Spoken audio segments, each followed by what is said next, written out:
बिंदु अनुस्वार से युक्त हो। उसके बाद हनुमते रुद्रात्मकाय से 2 पद हों, फिर वर्म हुम और अस्त्र फट हो तो हम हनुमते रुद्रात्मकाय हुम फट। ये 12 अक्षरों का महामंत्र है जो अणिमा आदि अष्ट सिद्धियों को देने वाला है। इसके श्री रामचंद्र जी ऋषि, जगती चंद, श्री हनुमान जी देवता, हम बीज और होम शक्ति कही गई है। 6 दीर्घ स्वर से युक्त बीज हाम हीम होम हेम होम ह के द्वारा षडंग न्यास करें। हनुमान जी एक बहुत बड़ा पर्वत उखाड़कर रावण की ओर दौड़ रहे हैं। ये वे लाक्षा महावर के रंग के समान अरुण वर्ण हैं। काल, अंतक तथा यम के समान भयंकर जान पड़ते हैं। उनका तेज प्रज्वलित अग्नि के समान है। वे विजयशील तथा करोड़ों सूर्यों के समान तेजस्वी हैं। अंगद आदि महावीर उन्हें चारों ओर से घेर कर चलते हैं।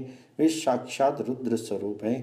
भयंकर सिंहनाद करते हुए वे रावण से कहते हैं, अरे ओ दुष्ट, युद्ध में खड़ा तो रहे। इस प्रकार शिव अवतार भगवान हनुमान जी का ध्यान और पूजन करके 1 लाख मंत्र का जप करें।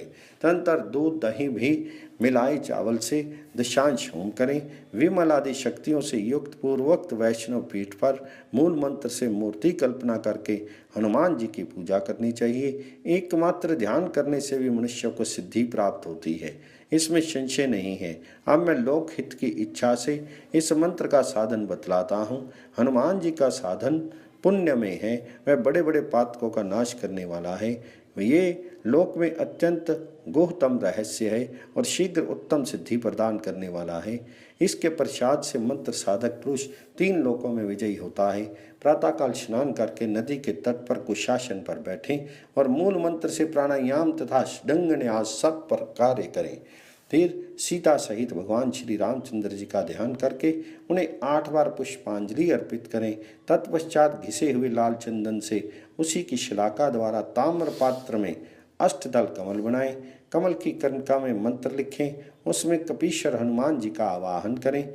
मूल मंत्र से मूर्ति निर्माण करके ध्यान तथा आवाहन पूर्वक पाद्य आदि उपचार अर्पण करें।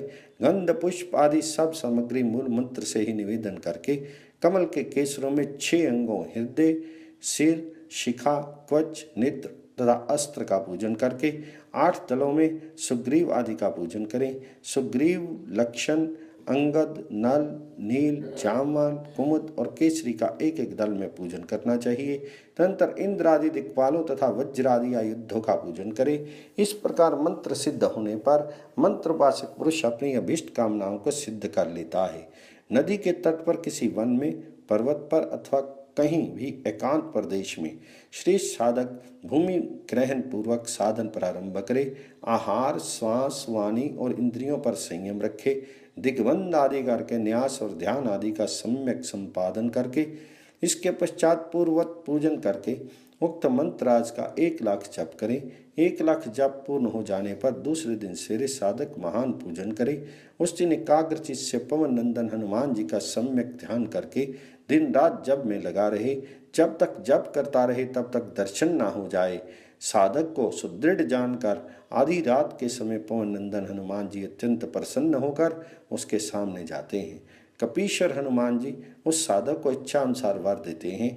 वह पाकर वह श्री साधक अपनी मुँह से इधर उधर विचरण करता है।